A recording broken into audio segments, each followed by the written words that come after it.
नमस्कार शेतकरी मित्रांनो, आजचा व्हिडिओ प्रत्येक कांदा उत्पादक शेतकऱ्यासाठी शेवटपर्यंत पाहायला हवा, कारण आज आपण कांद्याच्या बाजारभावामध्ये नेमके काय सुरू आहे, भाव वाढणार की कमी होणार, सरकारच्या निर्णयाने शेतकऱ्यांवर काय परिणाम होणार आहे आणि पुढचे काय होऊ शकते याची सविस्तर माहिती जाणून घेणार आहोत। तर व्हिडिओला स्किप न करता शेवटपर्यंत बघा। मित्रांनो, कांदा हे पीक आहे की एका दिवसात शेतकऱ्याला लाखोंचा नफा मिळवून देण्याचे।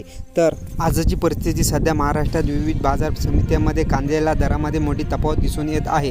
काही ठिकाणी चांगल्या दर्जाच्या कांद्याला समाधानकारक दर मिळत आहे, तर काही ठिकाणी मोठ्या आवकामुळे दर कमी झालेले आहे। यातील मुख्य कारण म्हणजे बाजारात एकाच वेळी मोठ्या प्रमाणात माल येणे, हवामानातील बदल आणि मागणीतील चढउतार। शेतकऱ्यांची परिस्थिती, अनेक शेतकऱ्यांना महिन्याचे कांदा अजून साठवून ठेवलेला आहे। तर शेतकऱ्यांची परिस्थिती, अनेक शेतकरी महिने कांदा साठवून ठेवतात। साठवणुकीचा खर्च, मजुरी, वाहतूक आणि इतर खर्च वाढत असताना योग्य भाव मिळेल का, ही काही चिंता प्रत्येक शेतकऱ्यांना सतत असते। कष्ट करून तयार केलेल्या पिकाला योग्य मोबदला मिळणे हे प्रत्येक शेतकऱ्याची अपेक्षा आहे।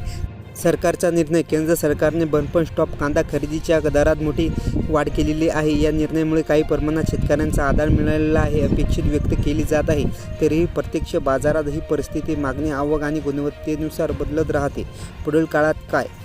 तर शेतकरी मित्रांनो, तज्ज्ञांच्या मते जर पावसामुळे बाजारात येणारी आवक कमी झाली आणि मागणी कायम राहिली तर भावात सुधारणा होऊ शकते, परंतु मोठ्या प्रमाणात कांदा बाजारात असल्यास दरात पुन्हा दबाव येऊ शकतो आणि भाव कमी होऊ शकते। त्यामुळे कोणतीही अफवा किंवा सोशल मीडिया पूर्ण माहिती निर्णय जाणून घ्या, तरच आपला कांदा विका। आपल्या जवळच्या बाजार समितीचे दर नियमित तपासा आणि त्यानंतरच विक्री करा। महत्त्वाचा सल्ला, कांद्याची योग्य तक्रारी करा, दर्जेदार कांदा वेगळा ठेवा, बाजारातील ताज्या घडामोडीवर लक्ष ठेवा, वाहतूक खर्च आणि मिळणारा कांदा भाव याचा विचार करून बाजार निवडा।